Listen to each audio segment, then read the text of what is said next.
సమయంలో పూర్వకటి మీ నామానికి వెళ్ళలేని కోట్ల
చెరలో ఉండి ఒక బంధకంలో ఉండి ఒక జైలు ఫుడ్ తింటూ ఒక చెరసాలలో జీవిస్తున్న దేవుని కొరకు ఏమంటే చెరసాలలో వేయబడ్డాడు, దేవుని కొరకు మరి బందీగా ఉన్నాడు.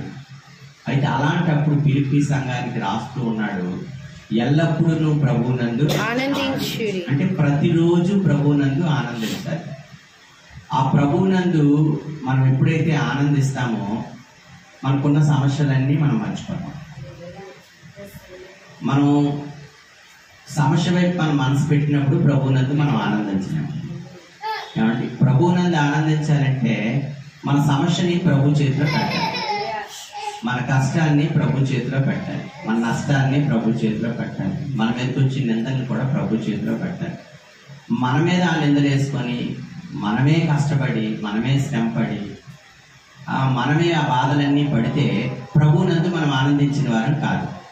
పిల్లరా, స్థిరత్వం కావాలి. ఒక వాక్యం విషయంలో స్థిరత్వం కావాలి, సంఘం విషయంలో స్థిరత్వం కావాలి, కుటుంబం విషయంలో స్థిరత్వం కావాలి, మనం చదువుకునే విషయంలో స్థిరత్వం కావాలి, మనం చేసే పని విషయంలో స్థిరత్వం కావాలి. స్థిరత్వం లేని అస్థిరత్వం. తన పనిలో నిపుణత గలవాన్ని చూచితివా వారు రాజుల యొద్ద ఉంటారట. ఉంటారు పిల్లరా. ఎందుకు ఉంటారు అంటే ఆ పనిలో స్థిరులు వారు. స్థిరత్వం. రోజుకో పని చేసిన వాళ్ళు కాదు, ఆ పని మీద ఆధారపడి ఆ పనిని బట్టే వారు. వందనం చెల్లించుడి ఆనందమిచ్చేది యేసుని కల్లి. వందనం చెల్లించుడి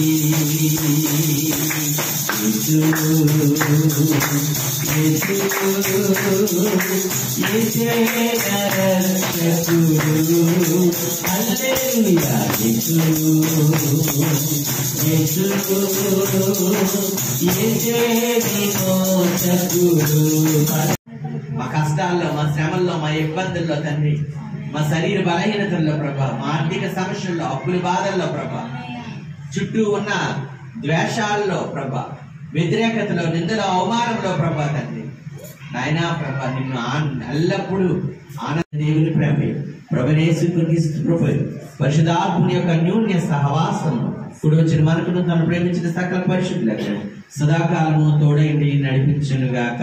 ఆమేన్. యేసు రక్తమే ప్రవేశ రక్తమే ప్రవేశ రక్తం సంపూర్ణ విజయం కలుగునుగాక.